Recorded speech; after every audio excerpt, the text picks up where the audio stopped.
Cabinet मंत्री उषा ठाकुर का मंगलवार को एक बार फिर से विवादित बयान सामने आया है। मदरसों को लेकर मीडिया से बात करते हुए उन्होंने कहा, सभी बच्चों को समान शिक्षा दी जानी चाहिए। धर्म आधारित शिक्षा कट्टरता बरपा रही है, विद्वेष का भाव फैला रही है।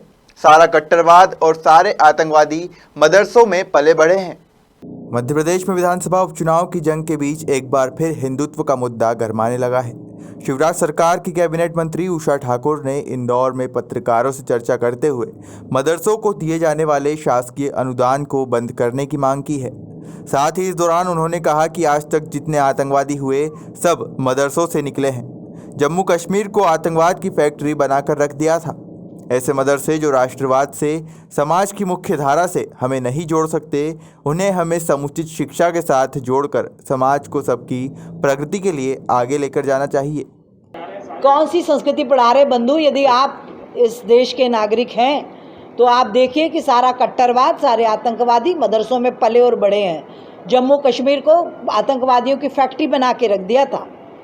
तो ऐसे मदरसे जो राष्ट्रवाद से, जो समाज की मुख्य धारा से नहीं जोड़ सकते, उनको हमें समुचित शिक्षा के साथ जोड़कर समाज को सबकी प्रगति के लिए एक साथ आगे। देखिए, अभी असम में ये करके दिखा भी दिया, ठीक है ना, कि मदरसे बंद। राष्ट्रवाद के बाधा जो भी डालेगा, ऐसी सारी चीज़ें राष्ट्र हित में बंद होनी चाहिए।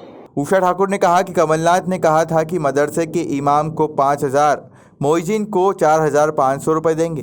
वक्फ बोर्ड आर्थिक दृष्टि से दुनिया का सबसे बड़ा संगठन है। यहाँ कोई व्यवस्था करनी है तो उन्हीं के माध्यम से की जा सकती है। सरकार का इस पर अतिरिक्त व्यय करना अन्य वर्गों के हक को छीनने वाली बात है। CAA को लेकर कांग्रेस ने देश भर में भ्रम फैलाया।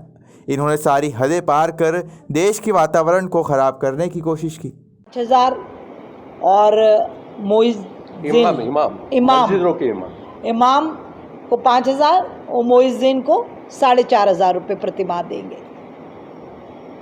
तो मुझे ऐसा लगता है कि वक्फ बोर्ड दुनिया का सबसे मजबूत आर्थिक दृष्टि से संगठन है। वहाँ कोई व्यवस्था करनी है तो उन्हीं के माध्यम से की जा सकती है।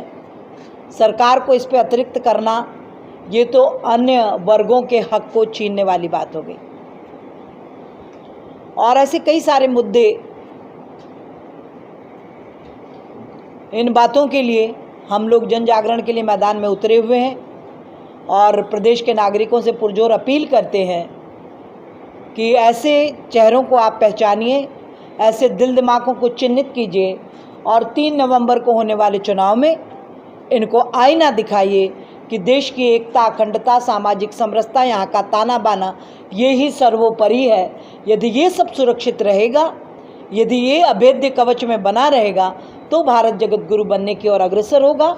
और ऐसी छोटी छोटी CAA जैसा मुद्दा भी आप देखते हैं किस प्रकार से वो मानवता का, संवेदनशीलता का मुद्दा था, उसको भी कैसे भ्रमित करके इस देश के वातावरण को खराब करने की कोशिश की।